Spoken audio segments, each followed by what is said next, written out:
You should stop eating carbs, and in this video, I'm going to tell you why. My name is Keegan, and I've been absolutely zero carb for over a year now, and it's absolutely changed my life for the better. And so today, I want to share with you the benefits that I've experienced whenever I've cut out carbohydrates, and the three big reasons why that I cut them out in the first place, to ultimately kind of describe to you why you should stop eating carbs altogether. So with that, let's get into the video.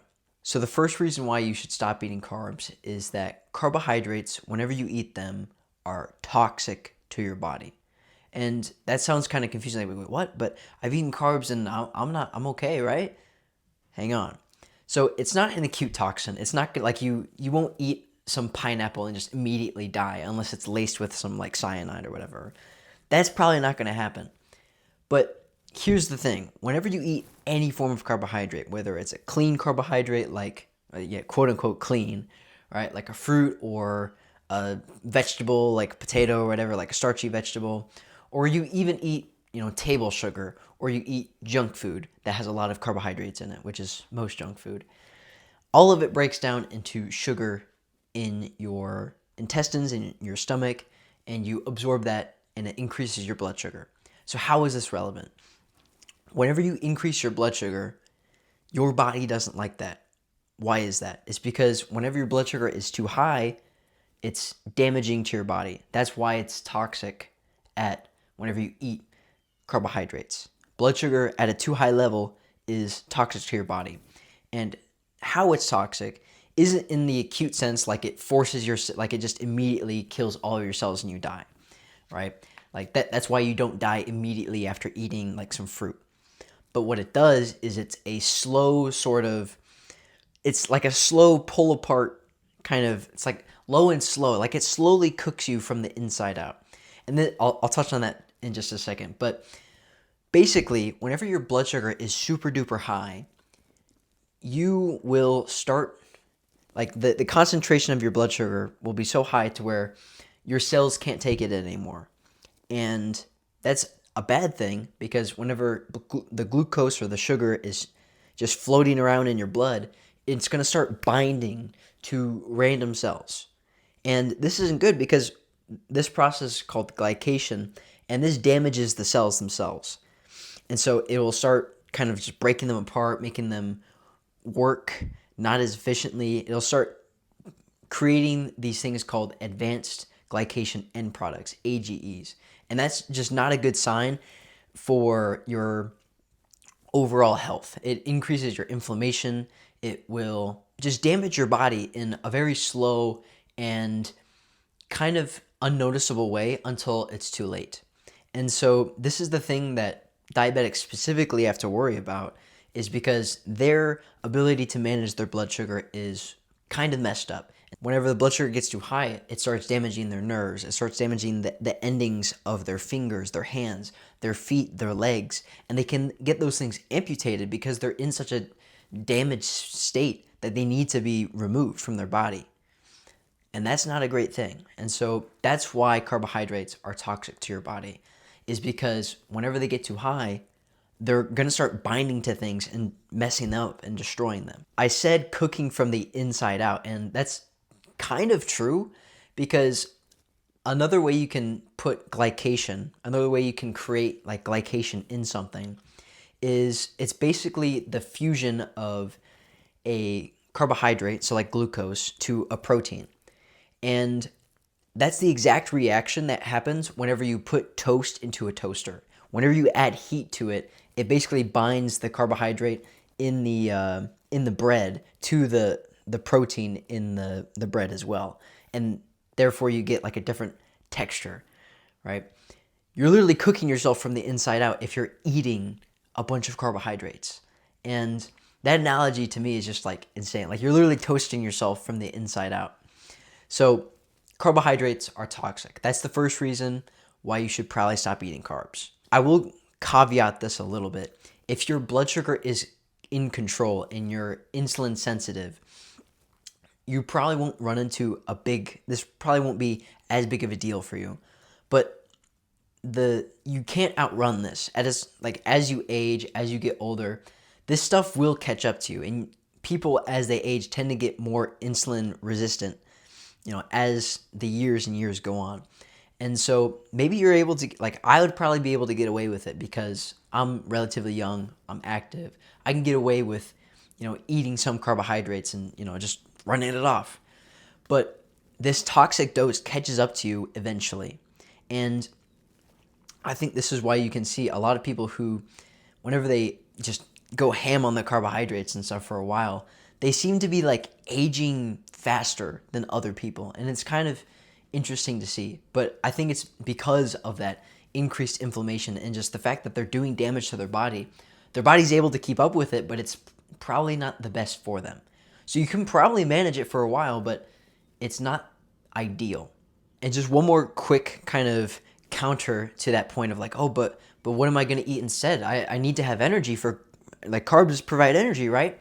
That's not necessarily the case because we make our own we make our own blood sugar, we make our own glucose.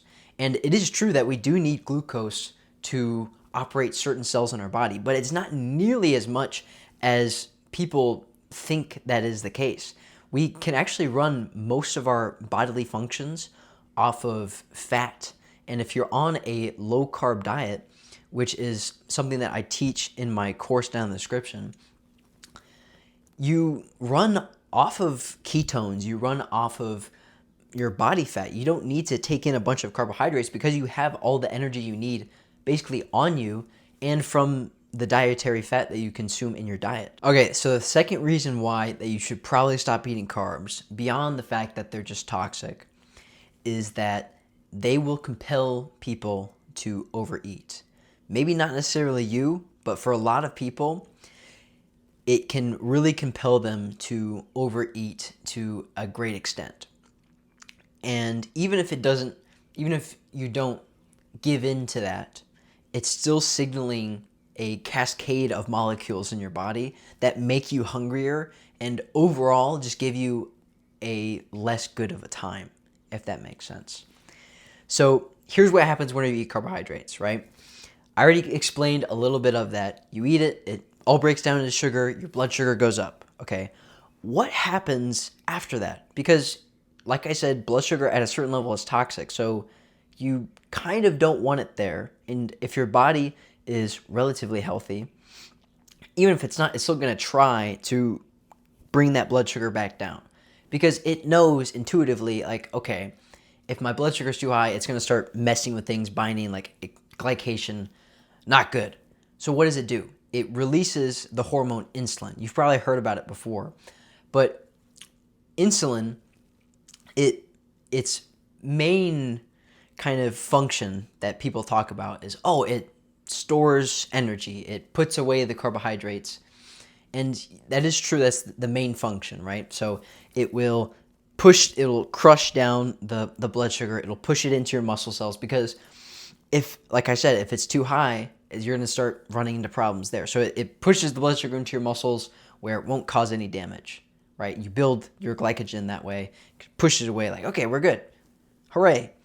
Here's the thing. What can happen is called reactive hypoglycemia, which is your insulin actually does too good of a job and it crushes your blood sugar level down to below where your baseline should be. So you know how I was saying before, like it's kind of like it's finally regulated by your body. Your body will make its own and it will regulate itself. So it'll keep it at kind of like a steady level. And if it goes down, it'll either make more or it'll send you a signal to kind of get more glucose into the bloodstream because it wants to maintain that homeostasis. But whenever that insulin crushes it down, you can't really you can create some glucose through like gluconeogenesis, but your fat stores aren't really able to provide you the energy that you need because whenever another function of insulin is that it blocks the ability to use fat as energy. It blocks the mobilization of fat, which is not a great thing whenever your blood sugar is coming down because then you can't use your fat, you can't use as many carbohydrates because your glucose is going through the tank.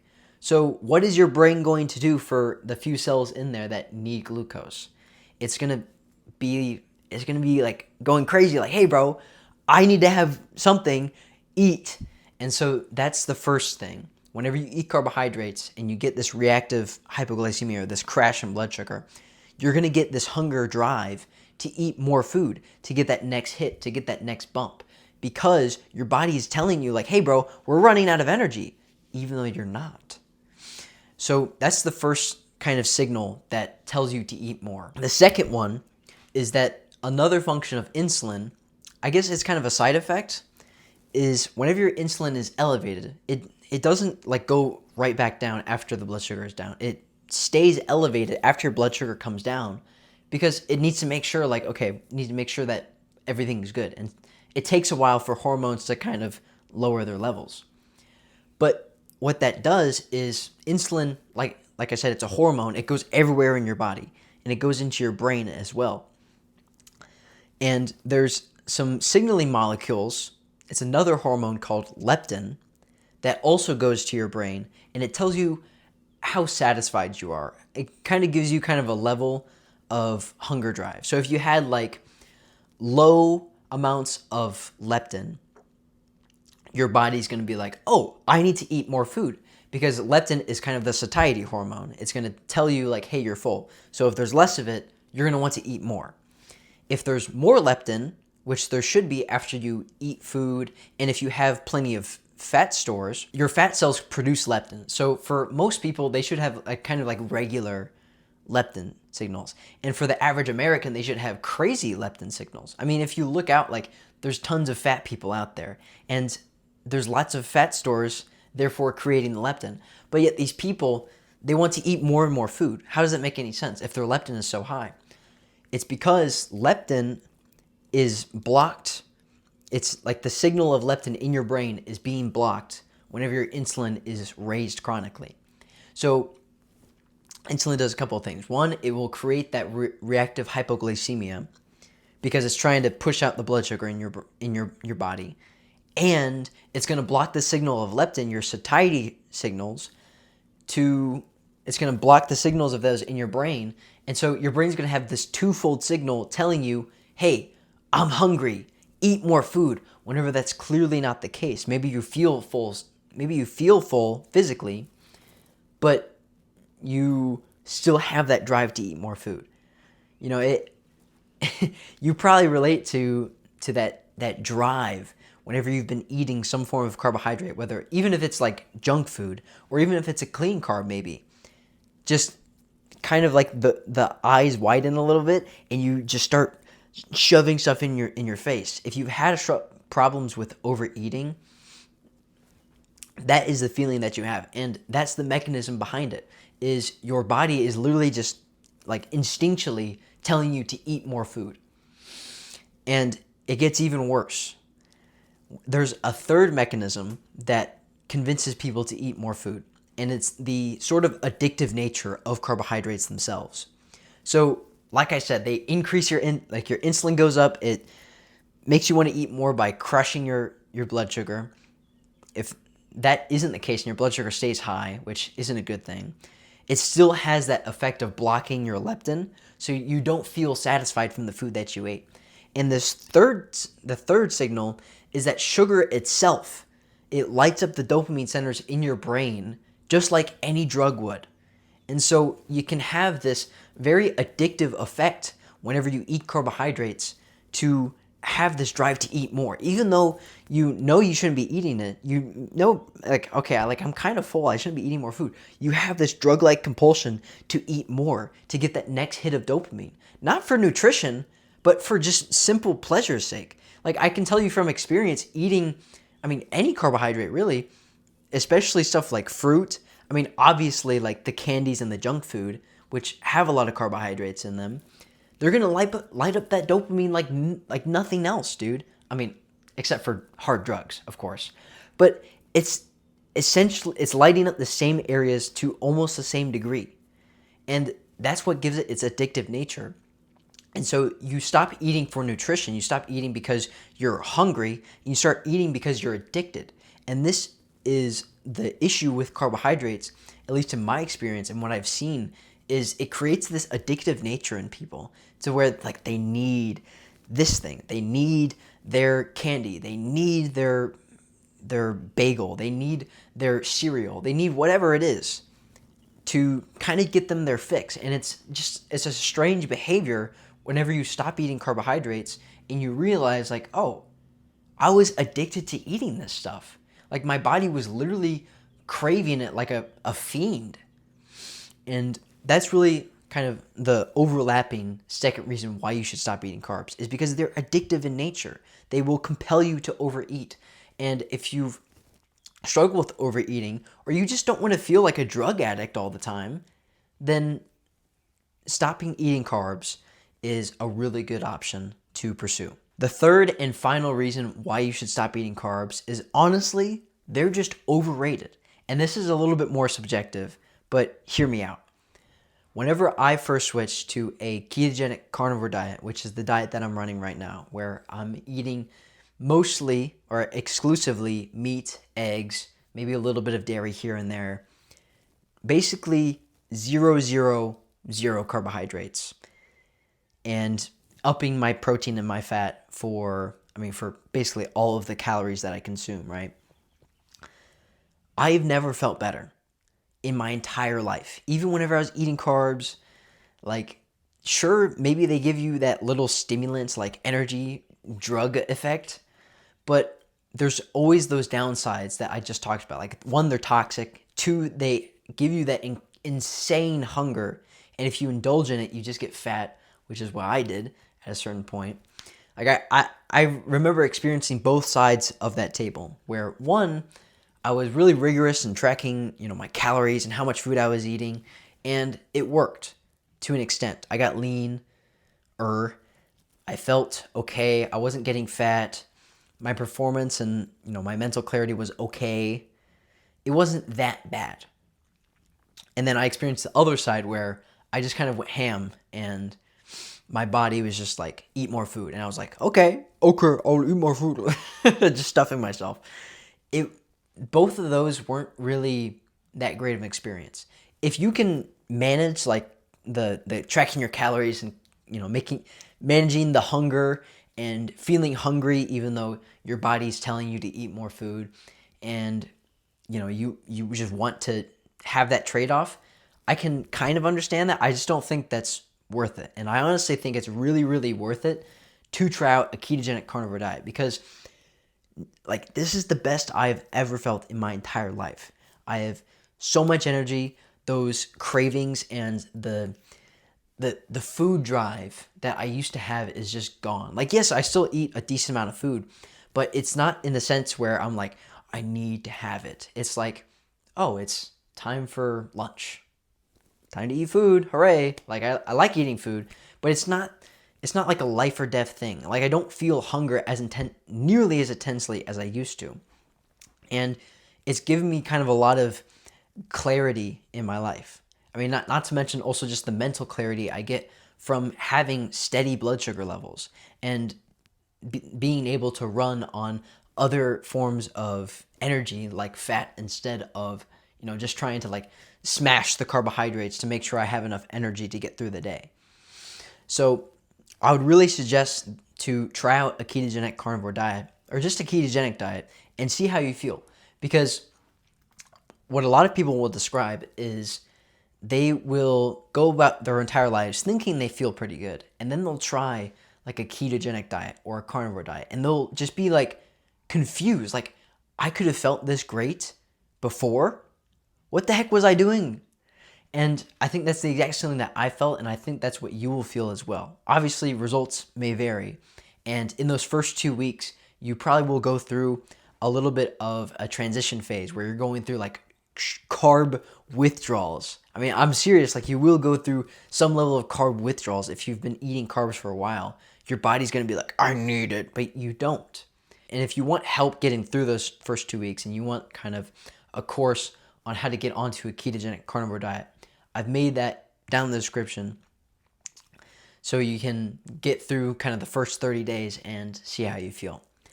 But yeah, with that, that's really the 3 reasons why you should stop eating carbs. I hope that you found this video useful, and I hope that you try it out, you give it a shot, and yeah, just let me know how it goes. See you in the next one. Adios.